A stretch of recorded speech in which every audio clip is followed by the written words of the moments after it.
ഞാനൊരു കുക്കർ അടുപ്പിൽ വെച്ചിട്ട് തീ കത്തിക്കുകയാണ്. ഇതിലേക്ക് 2 ടീസ്പൂൺ വെളിച്ചെണ്ണ ഒഴിക്കുക. വെളിച്ചെണ്ണ തന്നെ മതി, ഓയിലൊന്നും വേണ്ട കേട്ടോ. ഇതിൻ്റെ കൂടെ നമുക്ക് നെയ്യ് ചേർക്കാനുള്ളതാണ്. അതുകൊണ്ട് ഓയിൽ വേണ്ട, നെയ്യിലും വെളിച്ചെണ്ണയിൽ തന്നെ ഉണ്ടാക്കുന്നതായിരിക്കും നന്നാവും. ഇതിലേക്ക് 2 മീഡിയം സൈസ് സവാള ചേർക്കണം. ഒന്ന് വാടി വരുമ്പോൾ നമുക്ക് ഇഞ്ചി, വെളുത്തുള്ളി, പച്ചമുളക് പേസ്റ്റ് ചേർക്കുക.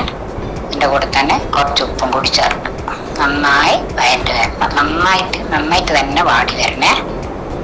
വാടി വരുമ്പോൾ 2 അത്യാവശ്യം വലിയ തക്കാളി, ചെറുതാണെങ്കിൽ 2, വലുതാണെങ്കിൽ ഒരു മീഡിയം സൈസ് 2 എടുക്കുക. അതായിരിക്കും നന്നാവുക. കുറച്ച് നേരം ചെറിയ തീയിൽ അടച്ച് വെച്ച് ഒന്ന് വേവിച്ചെടുക്കുക. കൂട്ടത്തിൽ ഒരു 1/4 കപ്പ് വെള്ളം കൂടെ ഒഴിച്ച് ഒന്ന് ചെറിയ തീയിൽ അടച്ച് വെച്ചിട്ട് ഒന്ന് ചെറുതായിട്ട് വേവിച്ചെടുക്കുക. ഈ തക്കാളി, ഉള്ളിയും എല്ലാം കൂടെ ഒന്ന് യോജിച്ച് വരാൻ വേണ്ടിയിട്ട്.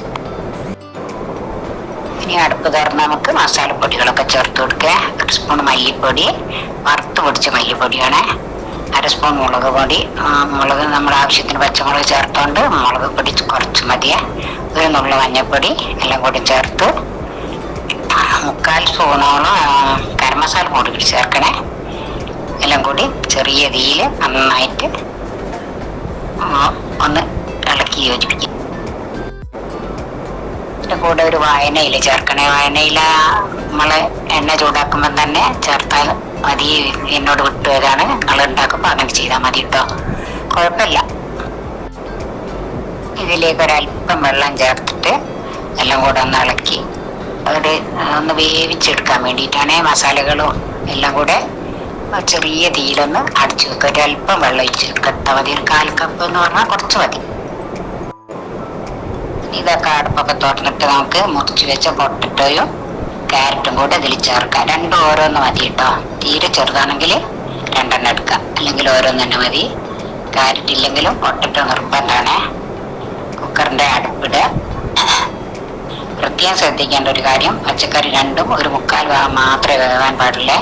അതുകൊണ്ട് അടുപ്പിൻ്റെ അടുത്ത് നിന്ന് മാറരുത്. വിസിൽ വന്നു പോകുന്നതിന് മുമ്പ്, അതായത് വിസിൽ വരുന്നൊരു പാകത്തിന് നമുക്ക് തീ ഓഫ് ചെയ്യണം. അടുപ്പ് തുറന്ന് നോക്കാം. ഇതാ എല്ലാം പാകത്തിനാണ് വന്നിട്ടുള്ളത്, വെന്ത് പോയിട്ടൊന്നുമില്ല. ഇനി ഇതിലേക്ക് ഫ്രഷ് ഗ്രീൻ പീസ്, കുറച്ച് ബീൻസും ചേർക്കാം.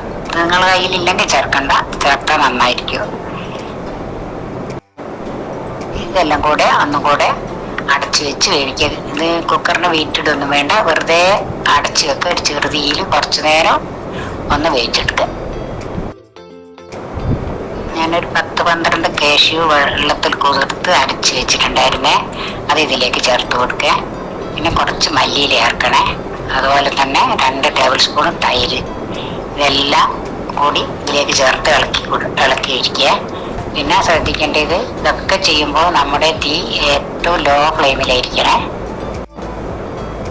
ഞാനും കുറച്ച് അരിഞ്ഞൊരു സവാളയും കുറച്ച് കാഷ്യും കൂടെ നമുക്ക് നെയ്യിൽ വറുത്ത് കോരി മാറ്റി വെച്ചിട്ടുണ്ടായിരുന്നു നേരത്തെ. അത് നമുക്ക് ഈ മസാലക്കൂട്ടിലേക്ക് ചേർക്കണം. മുഴുവനായി ചേർക്കണ്ട, ഒരു 2 ടേബിൾ സ്പൂൺ ഒക്കെ ചേർത്ത് കൊടുത്താൽ മതി. എന്നിട്ട് ഈ മസാല നന്നായിട്ട് ഇളക്കിയ ശേഷം ആ മസാലയിൽ നിന്ന് ഒരു പകുതി ഭാഗം പോലെ മാറ്റി വെക്കുക. ഈ വറുത്ത് വെച്ച് സവാള ചേർക്കുമ്പോഴാണ് നമ്മുടെ ഈ റൈസിന് നല്ല ടേസ്റ്റ് വരുന്നത്. നമുക്ക് ചോറെടുത്ത് ഈ മസാലയിലേക്ക് ചേർക്കണം. അതിന് നേരത്തെ 500 ഗ്രാം ബസുമതി അരി ഇവിടെ വേവിച്ച് വെച്ചിട്ടുണ്ട്. റൈസ് ഞങ്ങൾക്ക് ഇഷ്ടമുള്ളത് എടുക്കാം കേട്ടോ. അപ്പോൾ മസാലയിലേക്ക് റൈസ് നമുക്ക് പകുതിയായിട്ട് ചേർത്ത് കൊടുക്കുക. അപ്പം ഞാൻ ഇതിൻ്റെ മേലെ കാണുന്ന ഗ്രാമ്പൂ, വട്ട, ഏലക്കയൊക്കെ ഉണ്ടല്ലോ, അതൊക്കെ പെറുക്കി മാറ്റുക. അതൊക്കെ കണ്ടവിടെ പ്രശ്നമാണ്, അതുകൊണ്ടാണ് അതൊക്കെ മാറ്റുന്നത്. എന്നിട്ട് ആ പകുതി ഇട്ട ചോറിലേക്ക് നമുക്ക് എടുത്തു വെച്ച മസാല ഇല്ലേ, അതിലേക്ക് നേരത്തെ ഇട്ട് കൊടുക്കാം. എൻ്റെ ഈ വീഡിയോ കണ്ടുകൊണ്ടിരിക്കുമ്പോൾ ഇഷ്ടപ്പെടുകയാണെങ്കിൽ ഉണ്ടല്ലോ ഒന്ന് സപ്പോർട്ട് ചെയ്യണേ.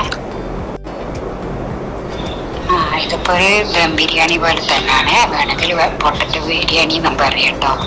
അതിൻ്റെ മീതെ നമ്മൾ വറുത്ത് കോരി വെച്ച് സവാളയും കാഷ്യും ഇല്ലേ, അതൊന്ന് വെതറിയിട്ട് കുറച്ച് മല്ലിയിലയും വേണേ.